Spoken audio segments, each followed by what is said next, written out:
Selamat malam Bapak Ibu Saudara semua yang dikasihi Tuhan. Shalom. Apakah saudara bisa mendengar suara saya dengan jelas? Bisa berikan jempol saudara?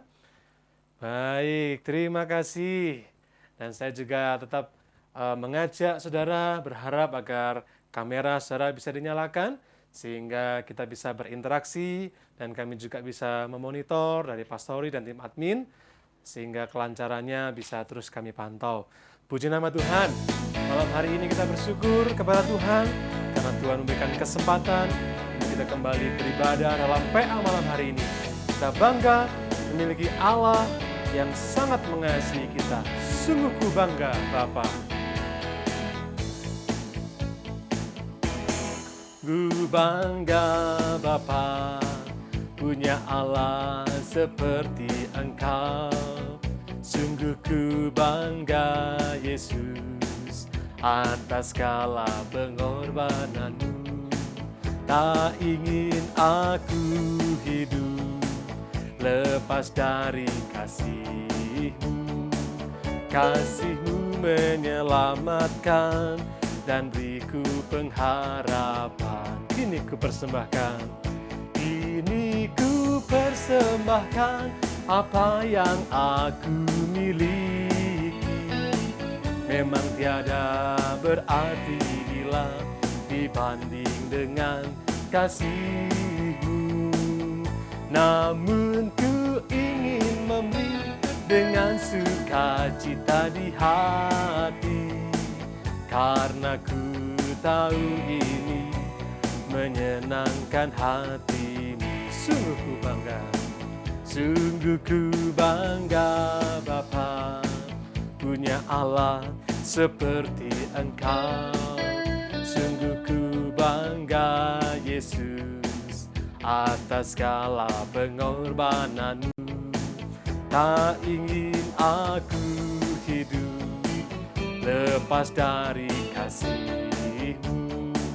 Kasih-Mu menyelamatkan dan beriku pengharapan. Kini ku persembahkan, kini ku persembahkan apa yang aku miliki. Memang tiada berarti bila dibanding dengan kasih-Mu.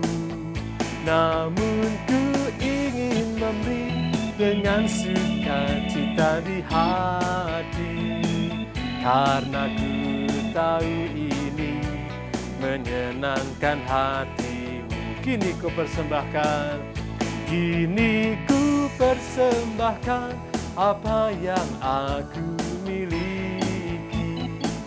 Memang tiada berarti bila dibanding dengan kasih-Mu. Namun ku ingin memberi dengan sukacita di hati, karena ku tahu ini menyenangkan hati-Mu. Haleluya, puji nama Tuhan. Apakah saudara bangga memiliki Allah yang begitu mengasihi kita? Amin, saudara. Haleluya, puji Tuhan. Kita bersyukur karena kasih Tuhan senantiasa ada dalam kehidupan kita. Dan kalau malam hari ini kita boleh ada menikmati persekutuan ini pun juga berkat Tuhan. Dan mari kita mengagungkan Dia karena Dia agung dan mulia. Agung dan mulialah Tuhanku, sempurnalah perbuatan tangan-Mu, yang berkuasa atas surga dan seluruh bumi. Siapa yang dapat seperti Kau Tuhan? Agung dan mulialah Tuhanku, maha besar perbuatan tangan-Mu. Aku datang dan bersujud dalam hadirat-Mu. memuja Engkau seumur hidupku. Ku sembah Kau, Allah yang maha besar. Ku sembah Kau, Yesus keselamatanku. Ku sembah Kau, Roh yang kudus, kekuatan hidupku. Ajaib Tuhan, sungguh Engkau mulia.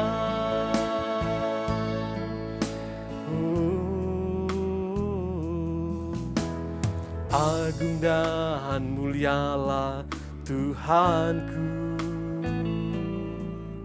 sempurnalah perbuatan tangan-Mu yang berkuasa atas surga dan seluruh bumi. Siapa yang dapat seperti Kau Tuhan? Agung dan mulialah Tuhanku, maha besar perbuatan tangan-Mu. Aku datang dan bersujud dalam hadirat-Mu, memuja Engkau seumur hidupku. Ku sembah Kau, Allah yang maha besar. Ku sembah Kau, Yesus keselamatanku. Sembah Kau, Roh yang kudus, perbuatan hidupku. Ajaib Tuhan, sungguh Engkau mulia. Katakan, ku sembah Kau. Ku sembah Kau, Allah yang maha besar. Ku sembah Kau, Yesus keselamatanku. Sembah Kau, Roh yang kudus, kekuatan hidupku. Ajaib Tuhan, sungguh Engkau mulia. Ku sembah Kau, ku sembah Kau, Allah yang maha besar. Ku sembah Kau, Yesus keselamatanku. Sembah Kau, Roh yang kudus, kekuatan hidupku. Ajaib Tuhan, sungguh Engkau mulia.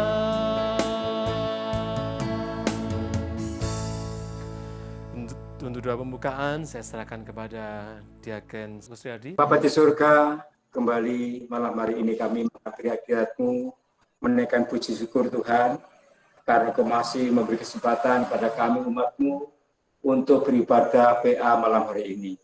Terima kasih Tuhan, Engkau berkati semua pelayan-Mu, tim admin, tim yang ada di pastori, terlebih Bapak Gembala, yang Kau utus untuk melayani kami umat-Mu. Engkau mengurapi dan memberkati Tuhan. Kami percaya Engkau juga hadir di setiap pribadi yang malam hari bergabung melalui ibadah online ini Tuhan. Sehingga melalui ibadah online ini, Tuhan dipermuliakan dan kami umat-Mu diberkati. Terima kasih Tuhan, kami serahkan jalannya ibadah pada malam hari ini ke dalam pimpinan Tuhan. Engkau juga berkati jaringan internet yang akan gunakan, supaya semuanya dapat berjalan lancar, demi hormat dan kemuliaan bagi nama Tuhan. Terima kasih Tuhan, dalam nama Tuhan Yesus, kami mengawali ibadah kami malam hari ini. Haleluya, amin. Amin. Terima kasih Bapak Diaken Gusriadi untuk doa di awal ibadah kita. Dan saya kembali menyambut Bapak Ibu Saudara semua yang malam hari ini hadir dari manapun saudara berada, Gresik, Surabaya, Mojokerto, ya di Jakarta, di Bandung, Bogor, bahkan di Samarinda, dan di Makassar, di Papua, mungkin juga dari luar negeri malam hari bergabung. Selamat bergabung, selamat beribadah. Tuhan pasti melawat saudara semuanya. Haleluya, karena kasih Tuhan selalu mengalir dalam kehidupan kita. Kasih-Nya seperti sungai Kasih-Nya seperti sungai, kasih-Nya seperti sungai, kasih-Nya seperti sungai di hatiku. Mengalir di waktu hujan, mengalir di waktu panas, kasih-Nya seperti sungai di hatiku. Berkat-Nya, berkat-Nya seperti sungai, berkat-Nya seperti sungai, berkat-Nya seperti sungai di hatiku. Mengalir, mengalir di waktu hujan, mengalir di waktu panas, berkat-Nya seperti sungai di hatiku. Firman-Nya, firman-Nya seperti sungai, firman-Nya seperti sungai, firman-Nya seperti sungai di hatiku.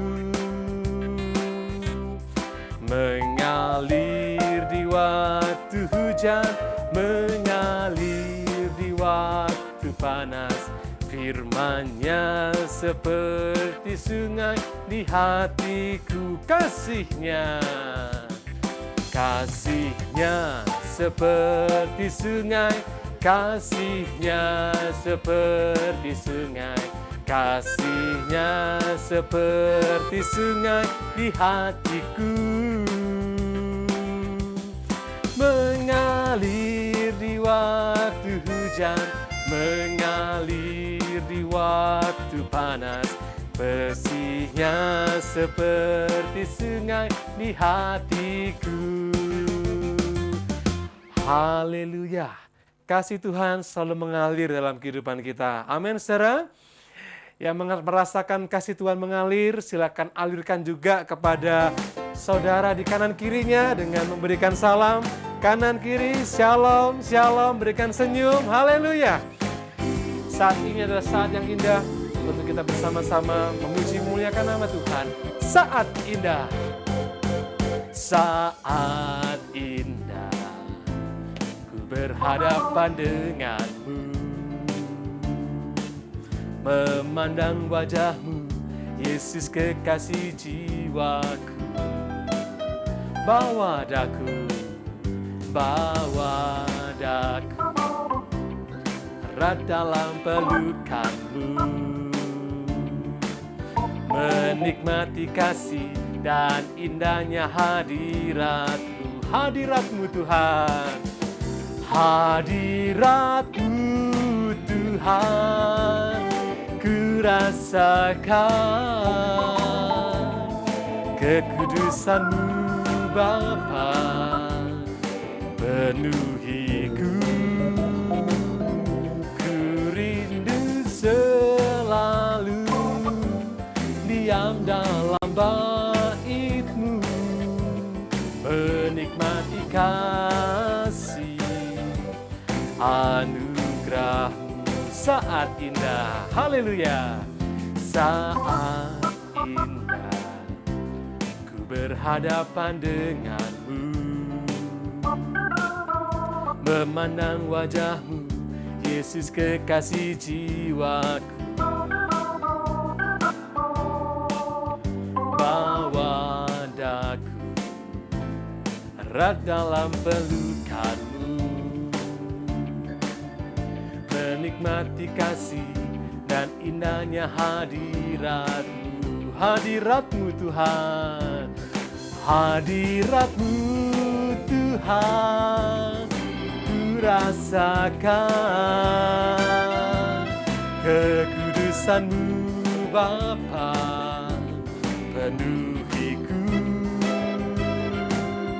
ku rindu selalu diam dalam bait-Mu, menikmati kasih anugerah-Mu.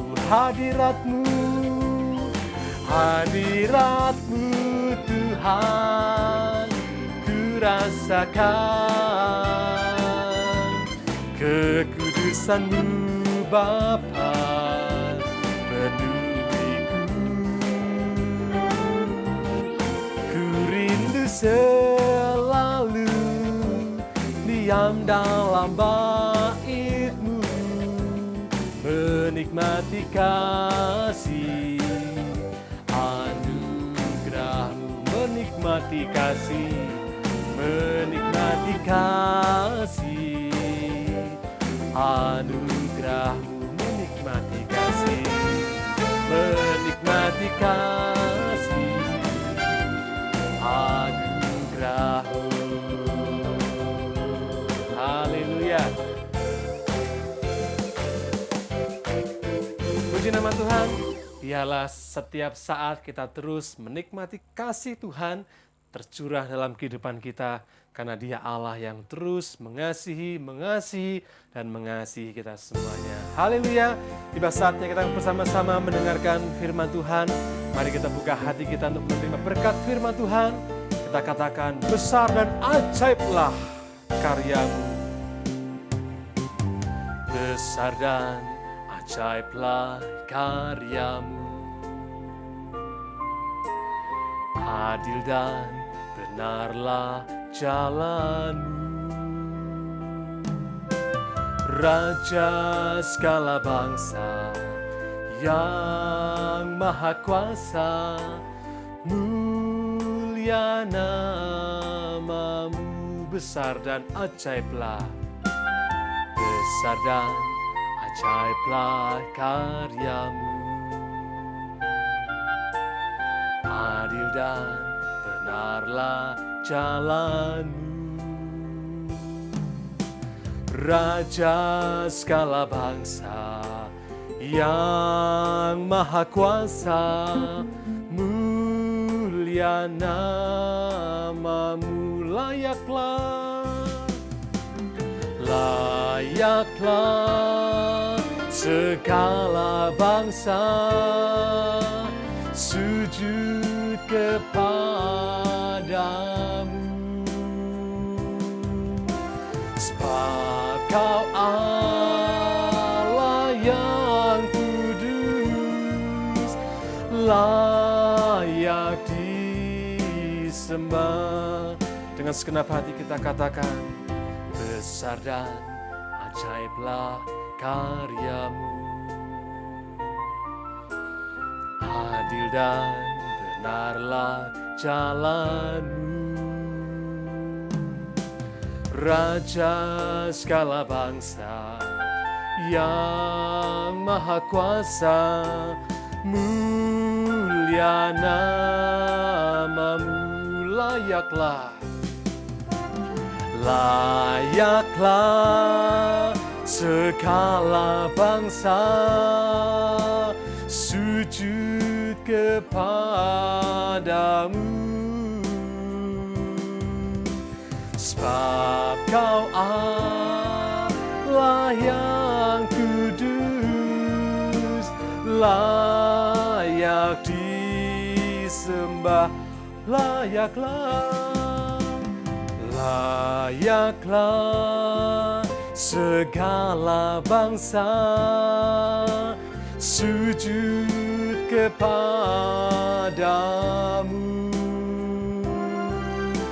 sebab Kau Allah yang kudus, layak disembah, layak disembah, layak disembah, layak disembah, layak disembah.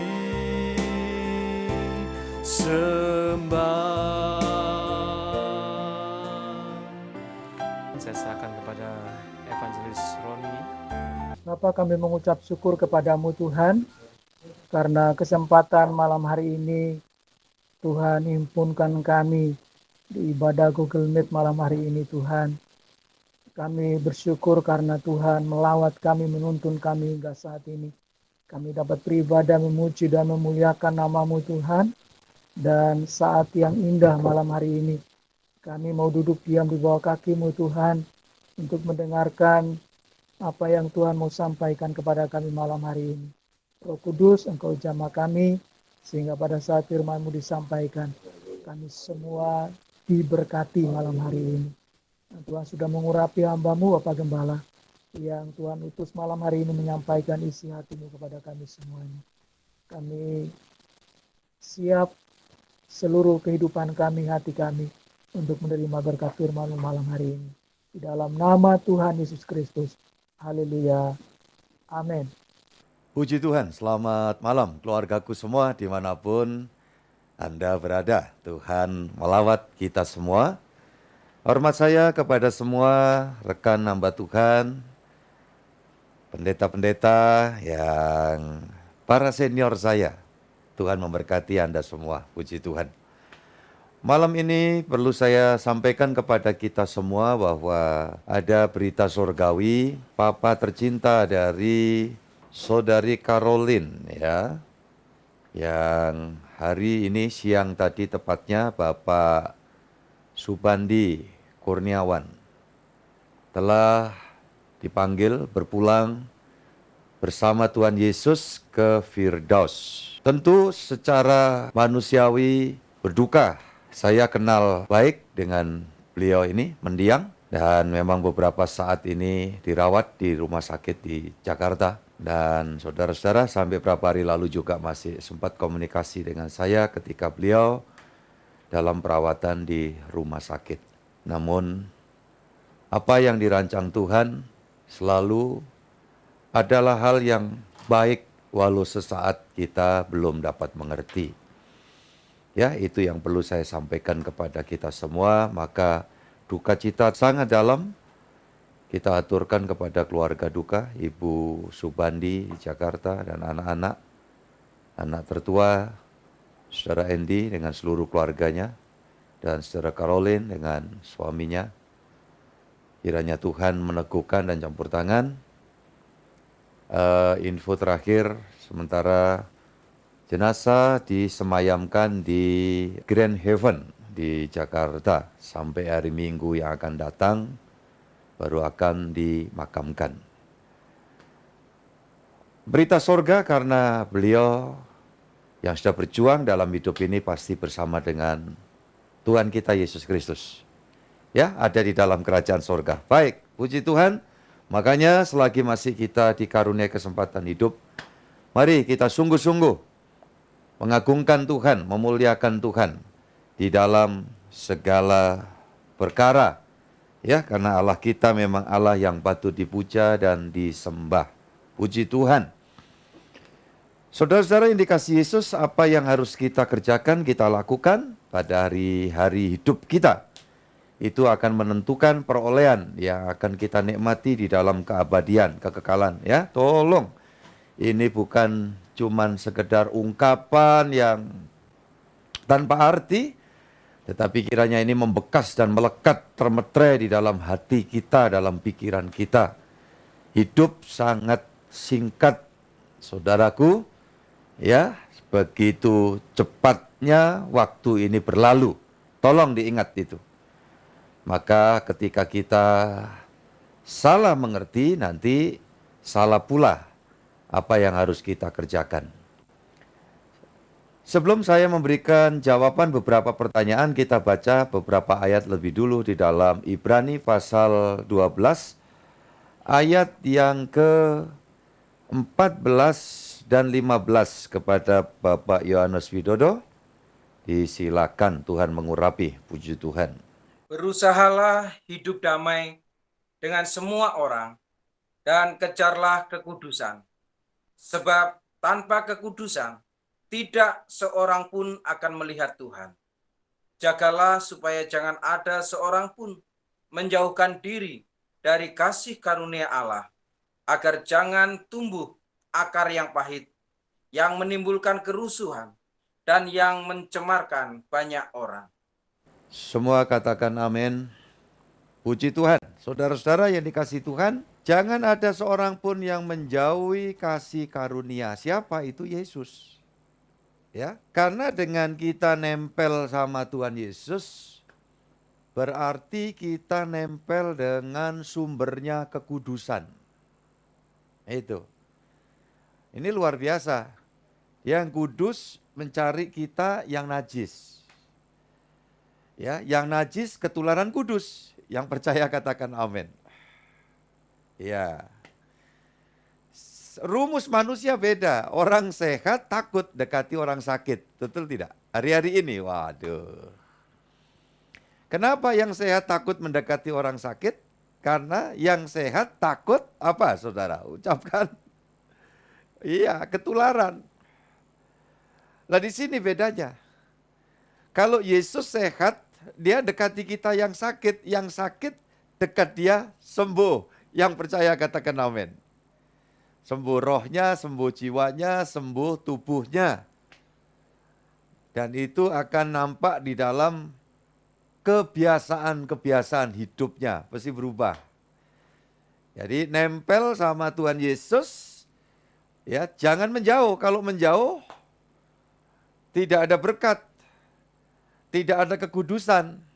Dan tidak ada kekudusan berarti tidak dapat melihat Allah, dalam arti ya tidak masuk di tempatnya Allah, tidak bisa di Firdaus. Mari dibaca lagi 1 Korintus pasal 6 ayat 17. Tetapi siapa yang mengikatkan dirinya pada Tuhan menjadi satu roh dengan Dia.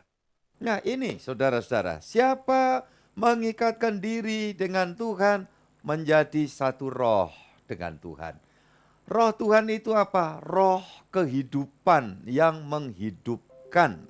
Ya, menghidupkan itu artinya tidak masuk hukuman, tidak masuk kebinasaan. Nah itu berkatnya gereja, itu berkatnya anak-anak Tuhan, lebih-lebih pengabdi-pengabdi Tuhan, hamba-hamba Tuhan. Itu dua macamnya, hamba Tuhan full timer, hamba Tuhan ya part-timer, paruh waktu, penuh waktu, totalitas menyerahkan hidup karena memang terima panggilan dari awal. Kemudian ada yang menerima ya pengudusan dari Tuhan, pelantikan menjadi hamba Tuhan, pelayan Tuhan berdasarkan kerinduan abdi Tuhan. Yang penting dua-duanya tetap tekun. Ya, tetap tekun sampai akhir. Hidup apa? Nempel. Satu roh dengan Tuhan. Nah ini. Jadi menjadi satu, nempel. Nah itu berarti saudara yang dikasihi Tuhan masuk dalam kekekalan. Hidup ini bahagia kalau nempel sama Tuhan. Ya. Jadi dituntun, tidak perlu tamak, tidak perlu ragus, tidak usah tergesa-gesa ya dalam hidup ini. Banyak contoh Alkitab memberitahu kepada kita orang tergesa-gesa untuk mencapai segala sesuatu sesuai dengan ekspektasinya. Ya, didasari dengan imajinasinya yang tidak jelas. Nah, tergesa-gesa. Jadi ini wong lokal sini ya, kesusu gitu ya, kesusu, tergesa-gesa. Tidak dipikirkan, tidak dipertimbangkan apa aja. Kalau cara mengerjakannya tergesa-gesa, tidak bagus. Ya, tidak bagus. Nah, kalau nempel Tuhan, jadi satu roh dengan Tuhan, ya saudara mungkin cukup paham lah, walaupun bukan semua mengerti teknologi pertanian, tapi itu sederhana kok. Di beberapa tempat saudara bisa lihat atau mungkin sebagian punya itu ya. Kalau tidak salah, salah satu besan saya, Bapak Ibu Slamet, itu punya banyak tanaman. Ya, Kamboja. Nah, Kamboja itu. Kalau dulu Kamboja itu ya yang kayak di kuburan. Ya, cuma segitunya itu. Tapi Kamboja yang melalui proses stek ya. Saudara ini kasih Tuhan. Dari yang besar kemudian di stek dengan warna beda, jenisnya beda, tapi ya kurang lebih Kamboja. Sehingga satu pot itu bisa ada beberapa macam bunga. Itu cukup inilah, kita semua paham di mana-mana kita bisa lihat itu. Nah, kenapa itu bisa menjadi seperti itu? Nah itu tadi, menjadi satu. Saya pernah mencoba singkong ya, puhung itu ya. Ya, itu puhung tahun. Puhung tahun itu yang singkong tahun itu yang bisa besar, pohonnya segini, daunnya lebat. Ya, daunnya empuk, enak itu. Jadi kalau yang dijual lebar-lebar, itu saya menamakan singkong tahun itu ya. Buahnya itu besar, tapi kalau diolah langsung begitu aja, direbus apa digoreng, bisa mabok orangnya, itu pahit juga. Ya. Nah, caranya gimana? Singkong tahun ini dibalik, dia ditaruh di atas, di stek yang bawah ini singkong biasa yang bisa langsung dikonsumsi. Nah, saya pernah nyoba itu di usia masih 7-8 tahun barangkali. Saya ini aneh memang dari kecil itu seneng gitu lihat apa orang bilang apa nyoba nonton sesuatu itu sampai saudara kan pernah dengar cerita saya diberi keahlian bikin dekorasi ya kembang mayang janur itu backdropnya itu dulu tahun 70 sekian mahal itu ongkosnya. Saya bisa mengerjakan itu hanya karena lihat aja. Lihat ada orang punya hajatan, malam-malam saya bongkar bekasnya kok bisa bentuknya janur itu ya. Jadi kembang mayang itu ya, taunya cuma motong-motong gitu aja. Langsung saya memberanikan diri. Terima ya bookingan. Akhirnya saya dipanggil sana sini. Gitu demen yang gitu-gitu saudara yang dikasih Tuhan. Saya sempat buka tailor ya, penjahit. Itu kalau itu mesti kursus. Ya mesti kursus, itu pun masih salah-salah, gak cerita sekarang. Ya ngerjain celana 97 ya panjangnya, dicoba orangnya, di bawahnya lutut. Begitu saya ukur kebalik, 79, 97 jadi 79, kurang 20 cm gitu ya. Oke, itu cerita. Tapi stek ini tadi begitu, singkong itu. Lewat berapa bulan coba iseng saya lihat di bawahnya. Waduh saudara yang dikasih Tuhan. Besarnya singkong tuh sebetis orang dewasa. Panjang 1 meter, 1,5 meter. Kayak gitu. Awalnya ragu-ragu makan coba saya potong saya olah begitu. Dan ternyata enak. Kayak singkong Madura itu yang mungkin saudara sempat lihat itu besar-besar. Itu seperti kemungkinan stek seperti itu. Ya, sehingga tidak ada bedanya di pohonnya ini jadi satu sudah. Ya, jadi satu. Lah di situ kelebihannya apa? Daunnya enak dimakan, empuk, singkongnya tidak bikin mabok, mendem. Nah, itu. Itulah saya dan saudara. Sedikit contoh teknologi ini kalau untuk Pak Pendeta Ishak Sukijo, sahabat saya, senior saya, beliau yang sekarang ini berada di dekat Wonogiri sana ya Pak ya. Cukup paham itu ya. Beliaunya ini, kalau untuk itu sudah nggak diomong lagi. Tapi saya di posisi waktu itu bukan di daerah pertanian, tapi senang begitu, nyoba begitu. Dan Alkitab memberitahu kepada kita, saudara yang dikasih Yesus, tentang pohon ara cangkokan. Nah, itu di Korintus Paulus juga bicara itu. Gereja Tuhan perjanjian baru, maksudnya dari segala macam suku bangsa ini, jangan kamu tinggi hati, karena kamu ini sebetulnya pohon ara liar, hutan yang dicangkokkan dengan pohon ara ya yang murni, yang asli. Nah, maka yang liar dicangkokkan yang asli ini apa sih ini sebetulnya? Ya itu kalau saudara bisa lihat tanaman Tuhan yang awal itu yang asli sebetulnya kan turunan Abraham secara jasmani.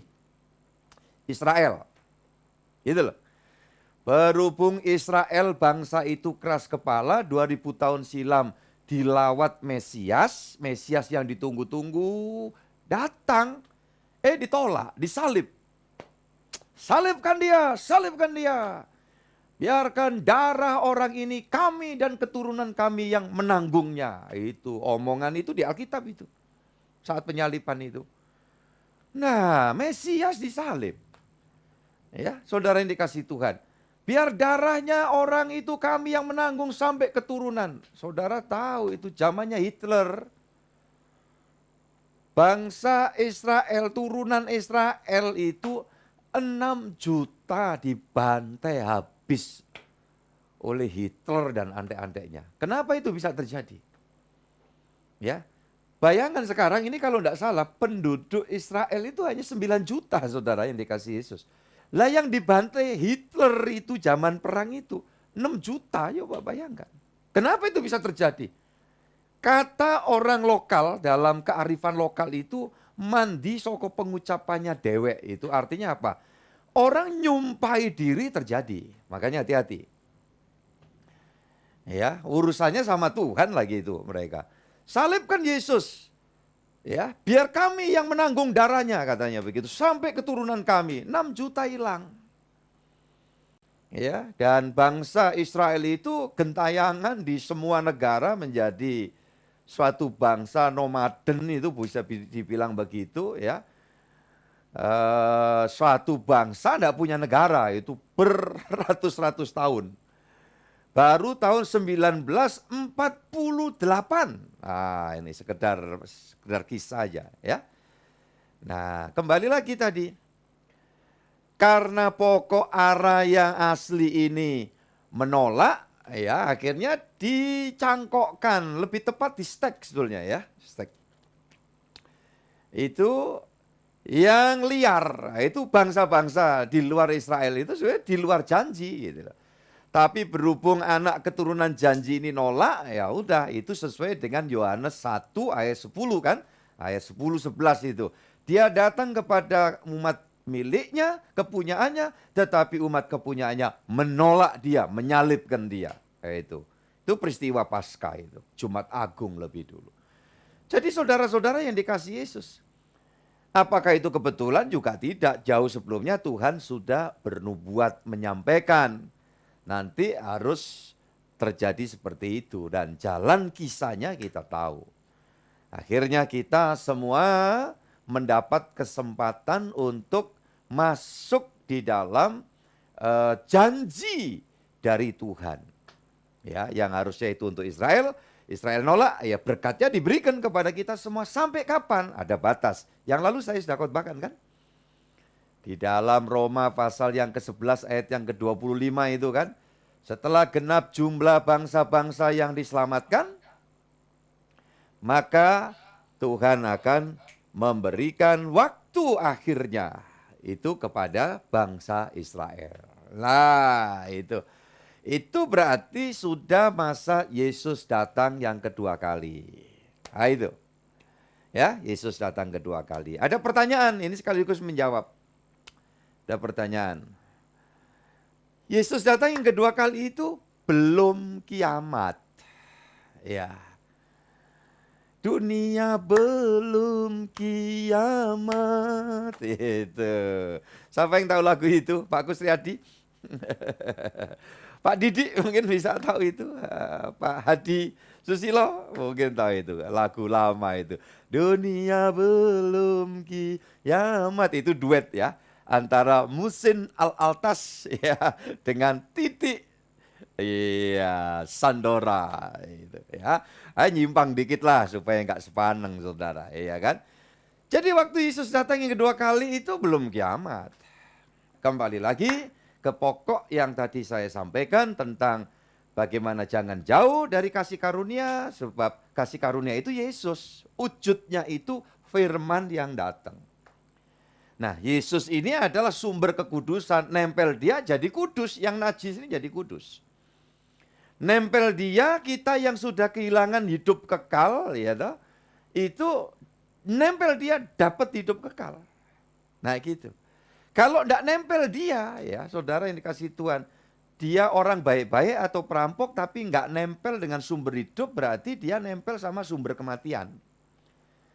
Maksudnya ada kata kematian kedua, ini sesuai pertanyaan saya sampaikan. Kematian kedua itu artinya adalah orang yang tidak nempel Tuhan tapi nempel setan. Nah, setan ini adalah biangnya kematian, biangnya kegelapan, sumbernya kematian, sumbernya kegelapan. Jadi orang enggak bisa di tengah-tengah.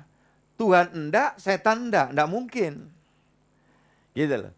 Karena untuk bisa nempel Tuhan itu Tuhan yang bertindak, kita ngerespon. Lah manusia semua dipanggil seperti itu tapi tidak ngerespon. Lah ya sudah. Nah kan begitu. Jadi kaitan pertanyaan ini juga sudah terjawab. Yesus datang itu jauh sebelum kiamat. Ya. Waktu Yesus datang yang terjadi, ini garis besarnya, orang yang sudah mendahului kita, yang sekarang ini di Firdaus, ya, jadi ini di Firdaus bersama Tuhan Yesus, itu nanti akan dibangkitkan, dalam arti akan terjadi pemindahan.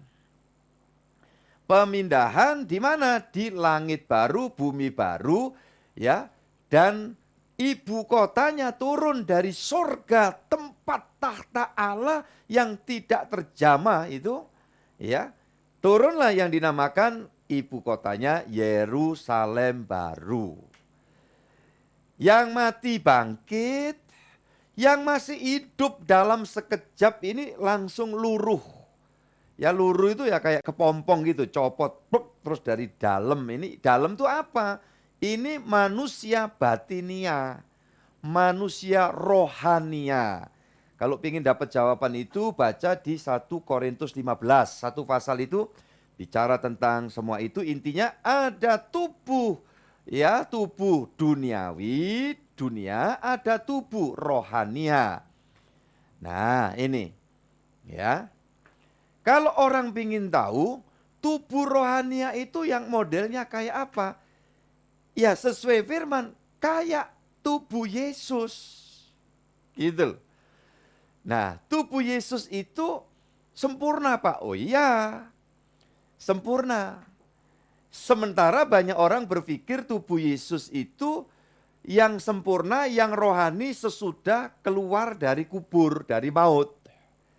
Saya meyakini berdasarkan bukti firman, tubuh yang masuk kubur, masuk maut, sama yang keluar dari maut menampakkan diri, itu tubuh yang sama. Karena buktinya masih bolong-bolong. Ya tapi kan Yesus itu hebat pada waktu sesudah bangkit. Tidak bisa dipengaruhi dengan hukum alam dan lain sebagainya. Itu orang umumnya mengatakan begitu.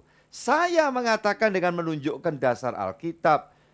Ya, dari sebelum mati bangkit, Yesus itu tidak terpengaruh dengan hukum alam. Satu, puasa 40 hari 40 malam, ndak makan, ndak minum. Ya, ndak ada orang bisa ini, ndak makan masih mending, ndak minum mati. Karena 80% lebih tubuh manusia itu terdiri dari air. Ya makanya kalau mau sehat minum air yang banyak. Ya asal jangan air aki ya, tolong, salah itu. Air keras, ndak boleh. Ya, yang keras-keras itu ndak boleh. Nah itu air putih kayak begini nih. Ini ya ndak boleh kurang dari 2,5 liter sehari orang dewasa. Badan lebih gede, minum air lebih banyak. Kalau minum air lebih banyak, makannya sedikit, hemat. Ya, tabungannya banyak. Paling banter sering kembung. Enggak, ini serius ya.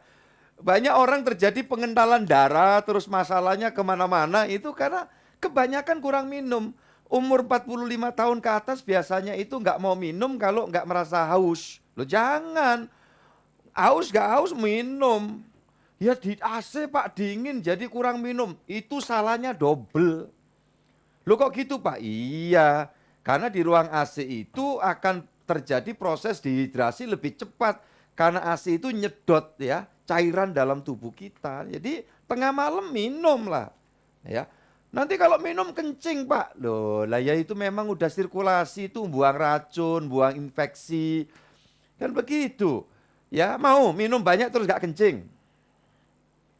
Ya saudara-saudara tambah tersiksa kan begitu. Jadi hal yang biasa gitu ya. Kalau di dalam perjalanan Pak itu ya perjalanan kalau bawa kendaraan sendiri motor ya gampang berhenti di mana saja kan bisa kan gitu. Iya kan? Biasanya nyari pohon besar kan gitu.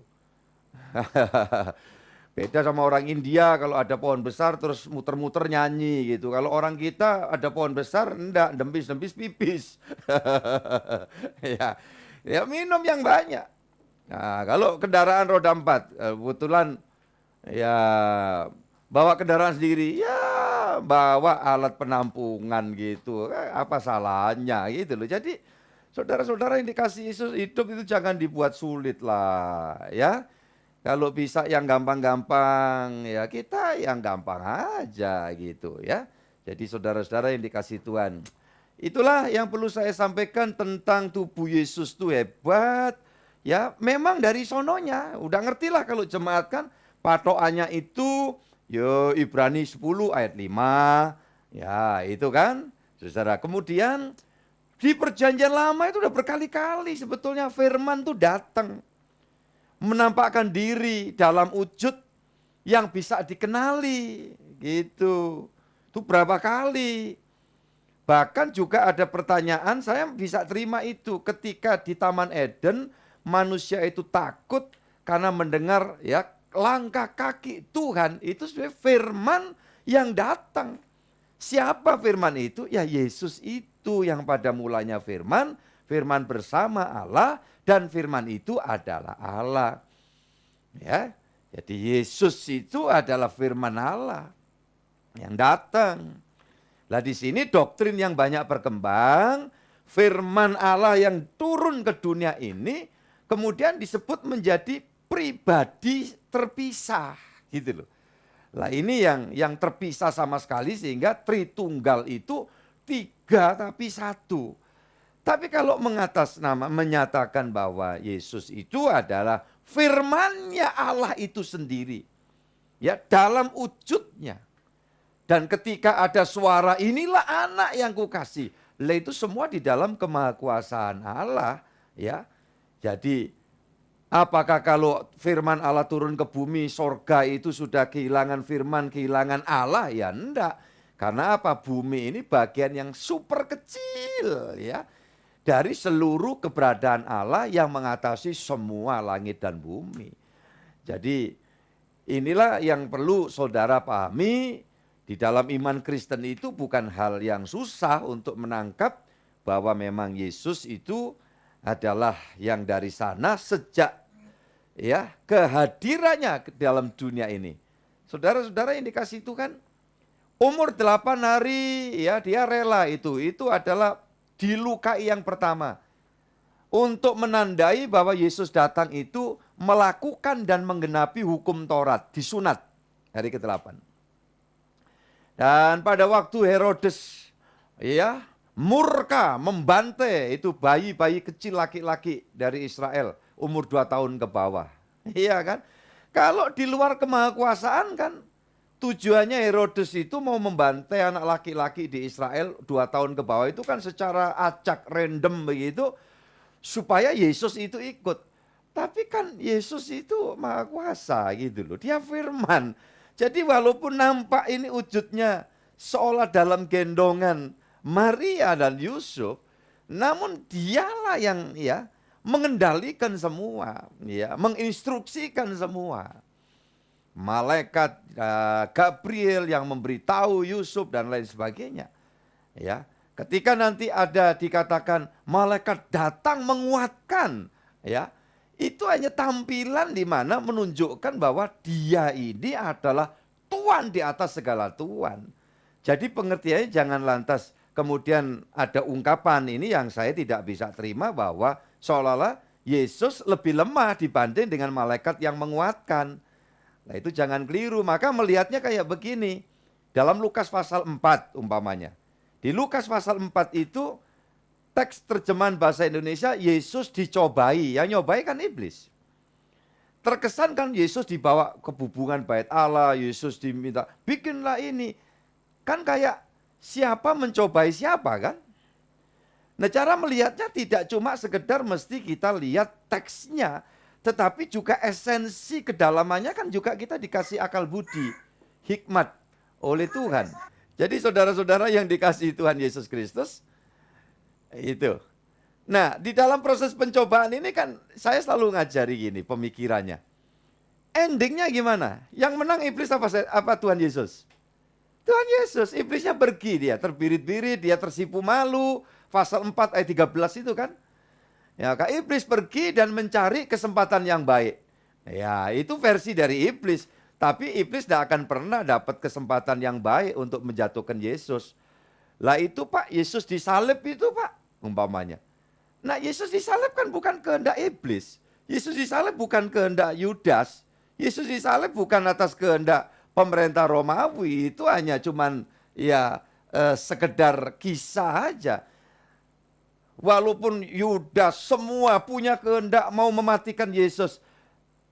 Ya kalau Yesus, ya dia tidak mau, ya tidak terjadi penyaliban itu. Lah dasarnya apa?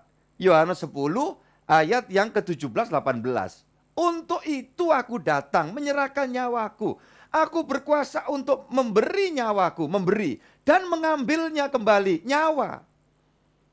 Jadi dia yang mengatur semuanya. Ya, jadi jangan pernah berpikir Yesus apes itu disalib itu. Lah kalau Yesus apes itu kan identik sama kecelakaan. Kalau kecelakaan itu kan bukan penyerahan tetapi dipaksa. Nggak ada yang bisa maksa Yesus. Makanya dibuktikan waktu di atas salib Golgota ini kan mau Paskah kan. Yesus meneriakkan kalimat terakhir, kuserahkan nyawaku. Kata penting kuserahkan itu. Nggak ada yang bisa nyabut dia. Makanya ada Injil yang nggak dimasukkan, ya Injil palsu, namanya Injil Yudas. Itu membuat kisah seolah-olah Yudas itu berjasa. Kalau nggak ada Yudas, nggak ada korban Yesus, maka nggak ada keselamatan. Nah itu dibalik-balik, bodohnya di situ, setan itu. Ya, jadi kalimat yang selalu saya pakai, tolong saudara ingat selalu. Yesus mati di atas salib, itu betul. Tetapi Yesus mati karena salib, itu salah. Salib tidak bisa mematikan Yesus. Tapi Yesus mau mati di atas salib. Nah itu karena dia mau. Kalau tidak mau, tidak bisa. Begitu loh. Jadi saudara-saudara yang dikasih Tuhan. Jadi jangan nanti keliru bahwa ada malaikat menguatkan, memberi kekuatan kepada Yesus. Ini di dalam drama ini diperlihatkan bahwa betapa ini pribadi unggul, pribadi maha penting. Makanya semua ya lini dari kehidupan roh itu ambil bagian. Harapannya untuk, nah, tapi waktu penyaliban mana ada? Malaikat tidak ada. Waktu Natal, malaikat tampil, makhluk-makhluk surgawi memuji-muji Allah. Ya, proses pencobaan, proses itu malaikat ada. Waktu sudah bangkit dari kuburan aja dijaga itu sama malaikat. Ya, di tempat bekasnya Tuhan Yesus dibaringkan di kepalanya, di bawah kakinya, terus ada lipetan kain, nah, itu loh. Itu jadi malaikat-malaikat ini ya tukang laundrynya Tuhan Yesus kan gitu. Jadi saudara pikirkan itu, renungkan apa yang saya sampaikan ini saudara-saudara. Ya memang jarang gitu loh yang membukakan prinsip ini. Yang kebanyakan tuh gampangan aja, wis pokoknya ini ngikuti pola pikir yang lama. Nah, bukan enggak berarti kita enggak boleh berpikir, kan kita dikasih pikiran. Ya. Ada kehendak bebas. Nah, ini juga salah satu pertanyaan nanti kan. Itu kalau diulas dalam. Manusia dan makhluk apapun itu memiliki kehendak bebas terbatas. Sesuai dengan kriterianya. Batasannya makhluk roh itu ya hal-hal yang lebih tinggi, lebih dahsyat. Makhluk yang terdiri dari tubuh dan roh ya, itu punya batasan walaupun dia punya free will ya. Saudara yang dikasihi Tuhan. Makhluk yang kemudian cuma nampak hidup tetapi tidak ada unsur rohnya, itu hewan binatang, ya dia punya. Ya, saudara yang dikasihi Tuhan, free will itu. Jadi dia punya kehendak bebas. Ada batas-batas, kalau melanggar batas, kambing masuk kebun orang, ya makan kebunnya orang, tanam orang ditutui kan gitu. Itu dampak ya, konsekuensi. Nah, jadi semua itu diberikan kehendak bebas tapi ada batas. Yang memiliki segala sesuatu tanpa batas itu Allah sang pencipta. Tapi itu pun dia tidak akan bekerja dengan melanggar titanya sendiri tanpa ada dasar yang dia ungkapkan. Artinya tidak ada satu keputusan, tidak ada satu hal yang dilakukan Tuhan tanpa alasan. Itu tidak mungkin. Walaupun belum semua alasan Tuhan itu bisa kita mengerti. Ya, termasuk saya pendeta. 40 tahun kami jadi pelayan Tuhan. Sedikit sekali yang kami tahu. Ya, tentang apa yang menjadi prinsip-prinsip keputusan Tuhan itu. Itu adalah hak prerogatifnya Tuhan. Ya, kedaulatan Allah. Nah, itu perlu ini. Makanya kalau kita lihat Yesus dicobai, itu jangan terus nanti kayaknya kok diombang-ambingkan. Enggak, dia menunjukkan yang intinya nanti itu loh, jeruannya setan itu dibongkar. Jaga hati-hati. Kamu jangan sampai jumawa, ya, demi mencapai sesuatu akhirnya kita jauh dari sumber kehidupan. Jadikan batu ini jadi roti. Wah, kalau jadi begitu kan hebat itu, Yesus langsung diarak, ya toh. Oh, ini raja, tapi bukan itu. Jatuhkan dirimu. Kadang-kadang kita itu ya jadi orang itu gampang di istilahnya diuju-uju itu seperti itu supaya jadi wah gitu. Nah, hati-hati. Dunia itu isinya seperti itu. Makanya 1 Yohanes pasal 2 memberitahu kepada kita, saudara-saudara yang dikasihi Tuhan. Ya, isinya dunia itu ada kesukaan mata, ya, dan lain sebagainya. Itu pasal 2 ayat 16, 15, 16, 17. Dunia dengan segala keinginannya sedang menuju kepada kebinasaan. Jangan tinggal di dalam dunia terus, begitu ya. Jadi saudara-saudara yang dikasihi Tuhan. Jadi itu tadi sekaligus memberikan jawab kepada beberapa pertanyaan tentang bahwa Yesus itu yang hebat, dia memberikan juga hal yang sama nantinya kepada kita saat kebangkitan atau saat Yesus datang kita diubah. Itu belum kiamat, persiapan, anggap aja persiapan, masih jauh ya ke sana. Jadi seperti itu. Tapi yang jelas itu bukan kiamat. Orang percaya, orang benar yang asal nempel sama Tuhan, selalu kan saya bilang, bareng sama Tuhan dalam hidup, di akhirat bareng juga pulang ke rumahnya Tuhan. Bareng dalam hidupnya dengan setan, sumber kematian, ya itu bukan Tuhan mau ngukum, sudah otomatis dia nempel kayak magnet. Nah, Yesus, Tuhan tidak pernah menyiapkan neraka bagi ya manusia. Tidak ada, itu awalnya untuk iblis dan pengikutnya. Nah, manusia kemudian karena ngikut ya, dia tidak bisa mengendalikan ya kehendak bebasnya dia, sudah dikasih batas sama Tuhan, jangan makan. Kalau kamu makan, mati ya. Nah, itu sudah Tuhan kasih informasinya seperti itu, saudara-saudara yang dikasih Tuhan. Kepada makhluk-makhluk malaikat yang kemudian jatuh dalam dosa, dikenalnya dalam bahasa teologianya itu Lucifer. Artinya itu api. Ya. Itu juga diberi batasan, dia diberi kehendak bebas. Bedanya kalau makhluk roh, masuk malaikat-malaikat segala macam itu punya akal budi, diberi ya kehendak bebas, tapi tidak ada fisik. Ya, begitu. Begitu jatuh, dia karena pingin jadi seperti Allah, itu sudah melanggar batas. Ya, dibuang oleh Tuhan. Itulah kemudian jadi iblis, ya, dan pengikut-pengikut dari malaikat-malaikat roh-roh ini tadi nggak ada namanya sebetulnya. Ya, jadi setan, jadi iblis itu juga tergantung dari budaya, pemahaman. Makanya orang sini bilang gendruwo, wewe gombel dan sebagainya. Di Medan belum tentu istilah itu sama. Ya, ada demit, ada tetean segala macam. Di Kalimantan lain lagi, orang Dayak bilang tentang roh-roh itu apalah. Itu sejauh mana dia memikirkan imajinasi dan budayanya gitu loh. Tetapi itu makhluk roh yang tidak berwujud, tetapi karena dibayangkan seperti itu dia bisa jadi wujud. Nah, jadi seperti itu. Ini supaya kita mengerti. Kemudian ada ungkapan bahwa Tuhan memerintahkan untuk jangan kamu membunuh di dalam salah satu hukum, 10 hukum. Ya. Kok terkesan Allah memerintahkan si anu ini harus dibunuh, perjanjian lama kan begitu. Ya, utamanya perjanjian lama. Nah, apakah itu Tuhan arogan, Tuhan itu otoriter, sakarepe dhewe? Enggak juga. ketika Tuhan memerintah membunuh, ya, ini bukan tanpa alasan. Yang pasti dalam perjanjian lama itu orang-orang yang nggak beres. Itu bangsa-bangsa yang menghalangi perjalanan umat pilihan itu adalah mereka ini salah satunya yang menjadi korban harus, wah ini singkirkan umpamanya begitu.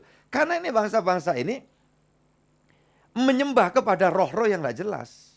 Selalu umumnya itu bisa diungkapkan seperti itu.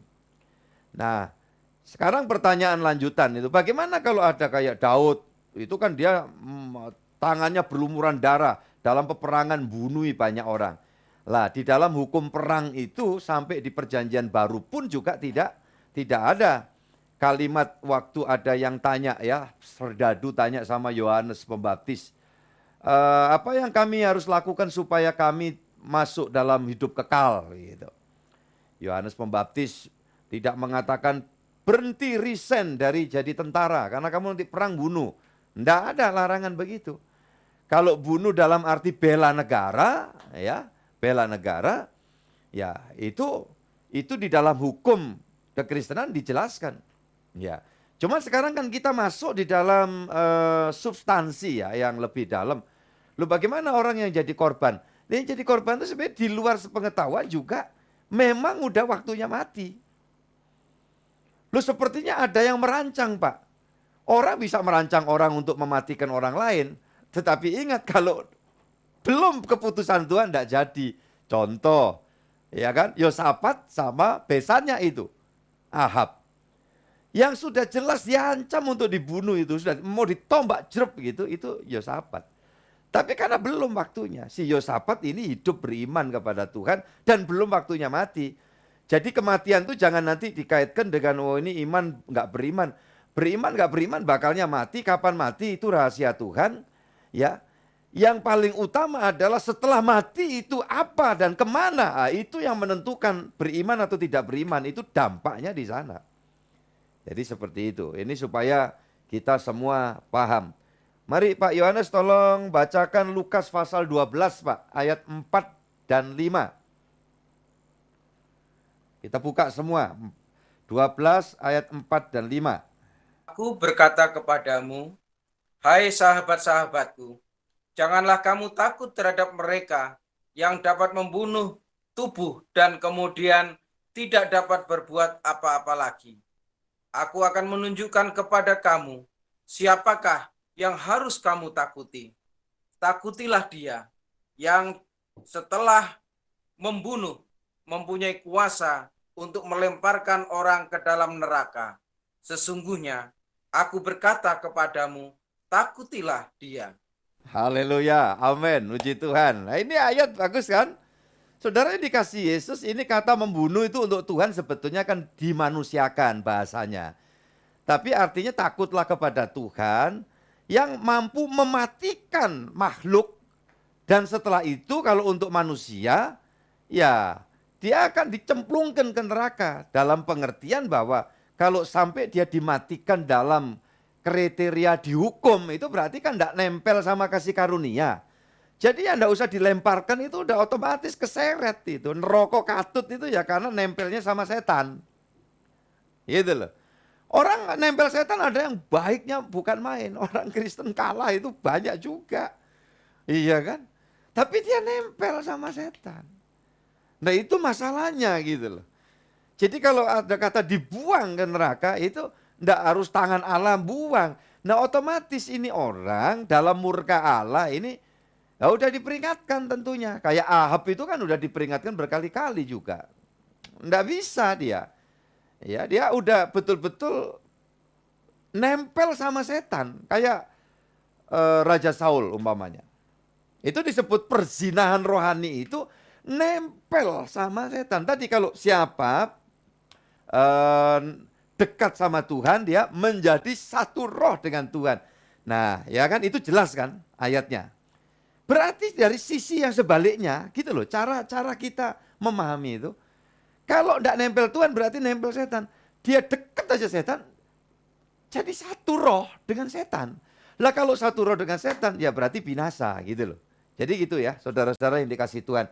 Takut dan hormatlah kepada Tuhan, maksudnya Hiduplah yang benar, yang berkenan di hadapan Tuhan. Karena waktu hidup ini sangat-sangat sementara. Ya, saya beri kesempatan di penghujung PA malam ini mungkin ada pertanyaan dari saudara. Saya silakan, sebutkan aja pertanyaan-pertanyaannya. Kalau ada cepat aja, silakan. Keluargaku, dimanapun, siapapun boleh ya.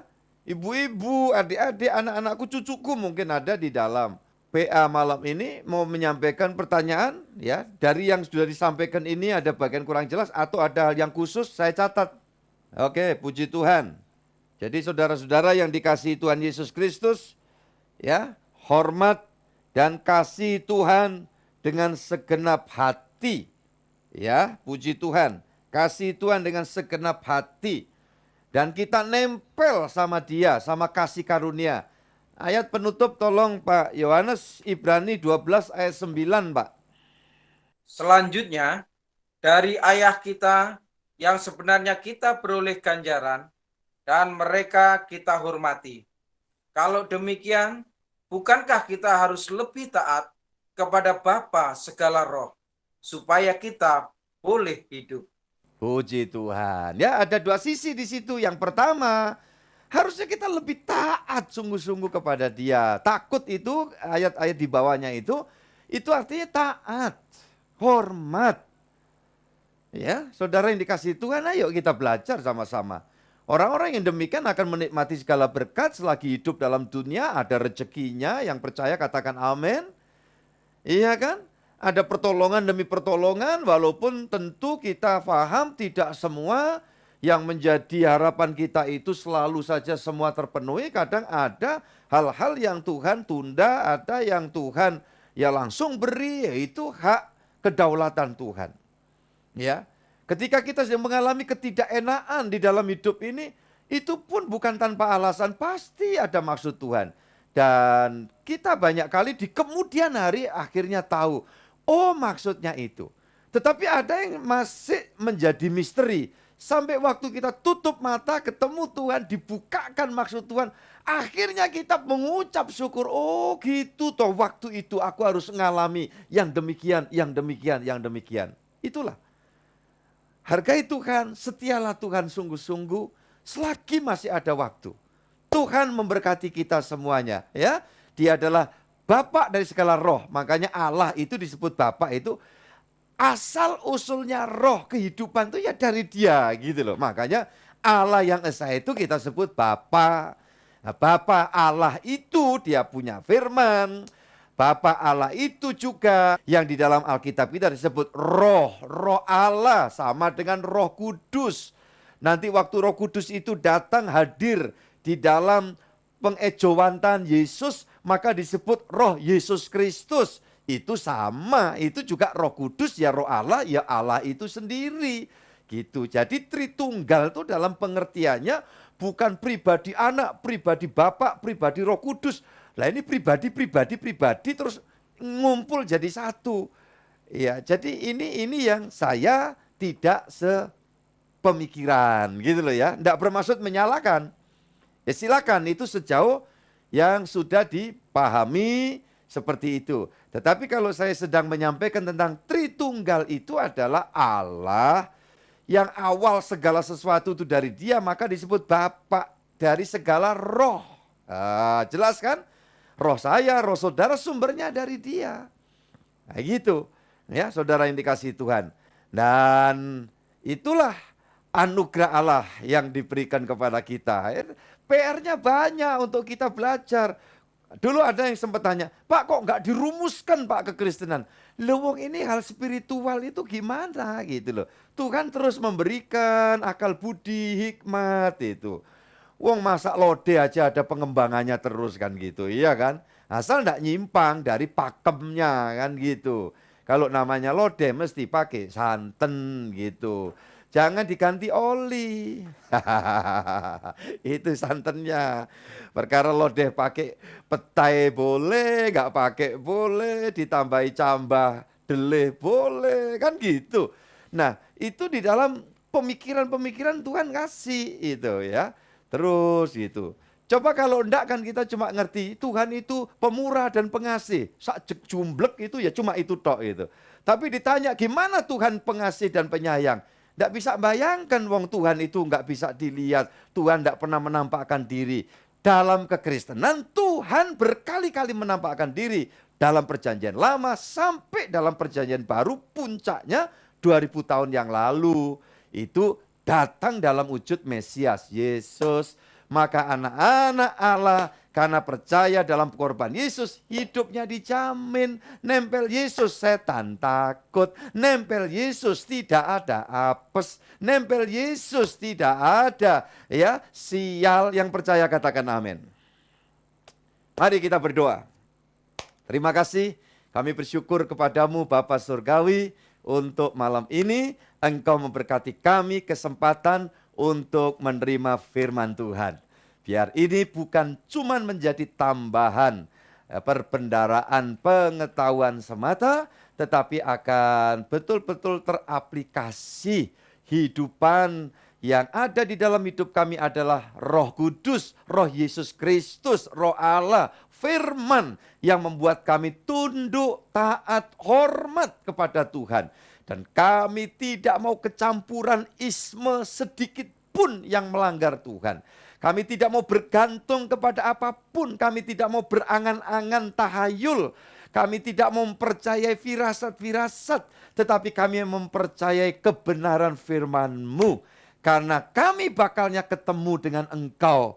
Maka kami harus mempertanggungjawabkan. Sesudah kami ditebus, kami mau nempel Tuhan Yesus. Nempel kasih karunia. Maka tidak akan ada keributan, tidak akan ada kerusuhan. Haleluya, tidak akan ada akar pahit. Yang ada adalah haleluya, sumber mata air sorgawi memenuhi kehidupan kami. Eden di dalam hidup kami. Sebelum kami masuk Eden Firdaus, maka Eden kesukaan sorga, damai sejahtera memenuhi hidup kami. Malam ini setiap orang menerima berkat damai sejahtera, menerima sukacita besar, menerima pengharapan dalam Tuhan. Yang lemah jadi kuat, haleluya. Dan setiap orang yang bergantung pada Tuhan akan menikmati segala yang baik dari Tuhan. Haleluya. Bahkan yang kurang sehat, tidak mustahil Tuhan memberikan sehat, sembuh, pulih dalam nama Yesus.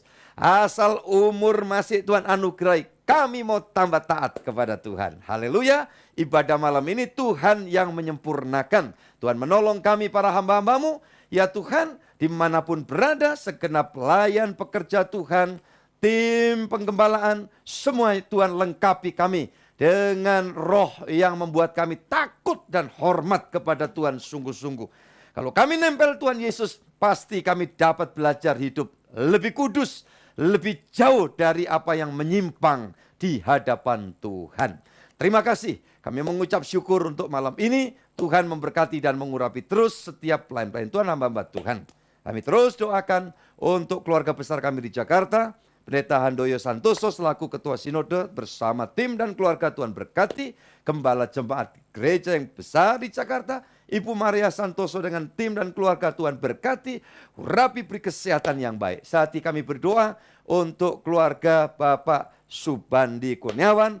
Ya Tuhan, yang saat ini secara manusia yang berduka karena orang terkasih Tuhan sudah ajak menikmati Firdaus. Tuhan teguhkan Bu Subandi, anak-anak, mantu, cucu semua Tuhan beri kekuatan dan penghiburan sorgawi. Sampai semua proses dituntun dan diberkati Tuhan lancar, Tuhan dipermuliakan. Negara dan bangsa kami Tuhan berkati dalam syafaat kami. Berikan ya Tuhan bangsa kami dipulihkan, dapat melewati kemelut dari dampak pandemi ini. Sehatkan ya Tuhan umat-Mu di muka bumi ini. Sehingga dengan kesehatan yang ada, kami semua ingat dan bersyukur memuliakan Tuhan. Yang sudah menerima vaksin Tuhan berkati, tambah sehat. Yang belum menerima vaksin tetap dijagai Tuhan, diberi kesehatan Tuhan. Terima kasih ya Allah. Segala hormat puji kemuliaan kami naikkan kepadamu sekarang sampai selamanya. Sekaligus kami doakan setiap persembahan dari umat tebusanmu. Dengan penuh syukur mereka mengimani semua yang diterima datang dari Tuhan. Maka mereka datang memberi kepadamu dan yakin ke depan Tuhan tidak pernah tinggalkan sampai kepada anak keturunan kami. Semua diberkati dan diberi rezeki Tuhan. Semua yang baik turun atas umatnya sekarang sampai selamanya. Maranatha, Tuhan datang yang kedua kali dan menjemput kami pulang ke sorga. Demi nama Bapa, Putra, dan Roh Kudus. Haleluya, kita nyanyikan Bapa terima kasih. Bapa terima kasih.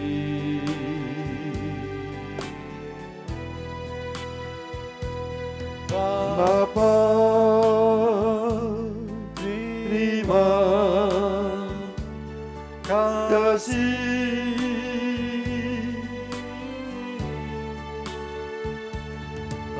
Bapa di dalam surga, syukur terima kasih.